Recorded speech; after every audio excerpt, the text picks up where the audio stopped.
You also have 30 seconds to compose yourself.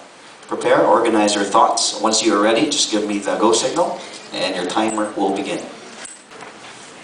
Good luck. Timer starts now. I am a voice, the voice of the youth. The youth, the hope of the nation. A nation in need of transformation. A transformation effectuated by rediscovering Filipino values. A Filipino proverb says, if you do not know how to look back to where you came from, you will not reach your destination. What makes Juan de la Cruz a Filipino? What values does he hold dear? A person is defined by his values. The Filipino people survived the ravages of time. Savage war, severe deprivation, unnatural calamities, but remained steadfast, maintained their dignity, kept their faith, and emerged triumphant. Rediscovering these values is the key to transcend mediocrity and open avenues for change. Values are like stars. They guide us to our destiny. We must rediscover them. This is the battle cry of the Filipino youth. Every day we combat the ills of society. It is a sad truth that some juveniles succumb to criminality, leading lives of delinquency. They forgot our core values, without which a nation could not stand, and its people condemned to endless animosity. Let us journey back to our times of greatness, when values and morality were the elixirs of life. People then had the bayanihan spirit.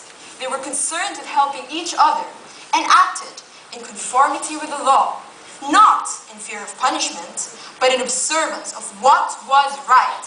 Amid Spanish oppression, they remained value-driven with a high regard for morality. Even when stripped bare, they had values to shield them. It was the one thing not even mighty conquistadors could take from them. They held on to it in the promise that it would grow, manifesting in our generation. This was their dream, their legacy. But what has become of this manifestation?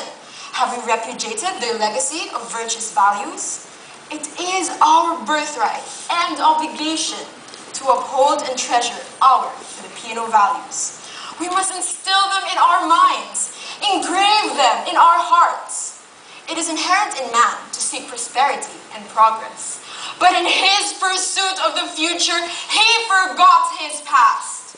Martin Luther King said, if we are to go forward, we must go back and rediscover those precious values.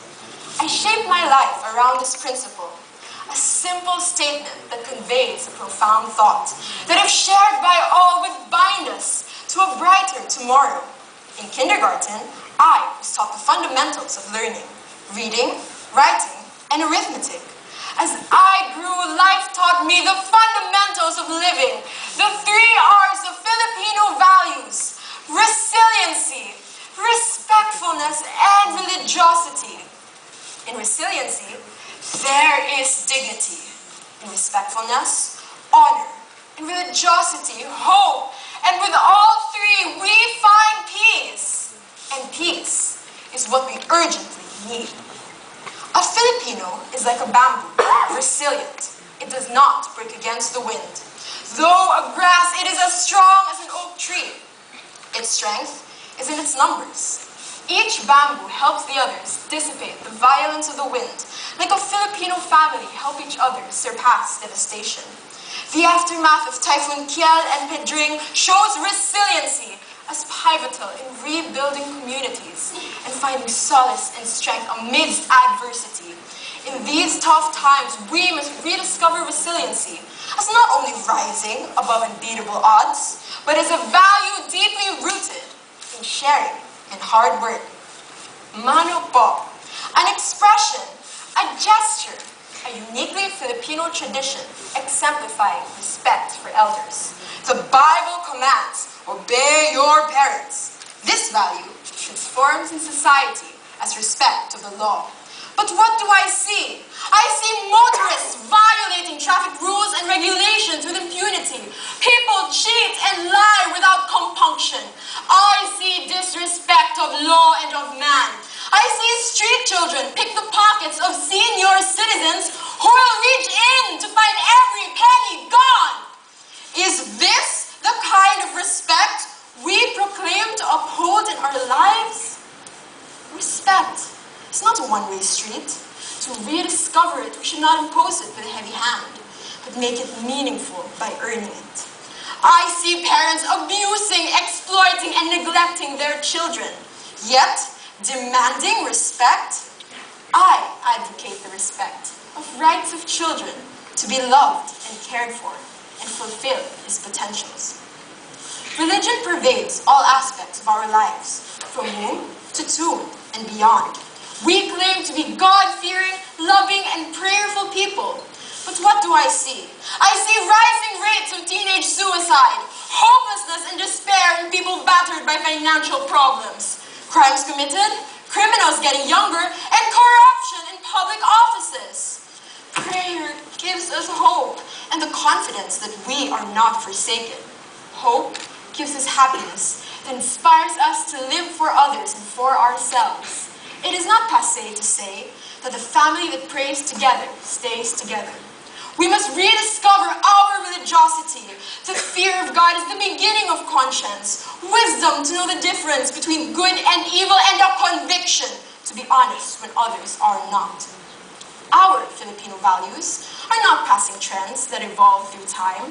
They are the greatest legacies bestowed upon us by our forebearers. World wars fought with blood and bravery attained glory through weaponry. The real battle we face every day is not won by guns, but by a strong conviction and affirmation in our Filipino values. Our communal efforts will pave the way for the rediscovery. Bear in mind that concrete change germinates from the seed of action. I call on the youth to take action, be courageous and resist temptation, persevere in the presence of defeat and apathy, be willing to serve God and country, stand up for what is right, and lead a virtuous life. I have taken action. Every year, I tell impromptu stories to elementary kids during book week. I incorporate good values in my tales. Still, I am but a small voice. I am but one voice. I know I am not alone. Together we can bring peace and happiness. If we act now, we will live to tell stories of how our generation rediscovered these values and changed life for the better. This is my dream. This is our legacy. And with you beside me, it will come true.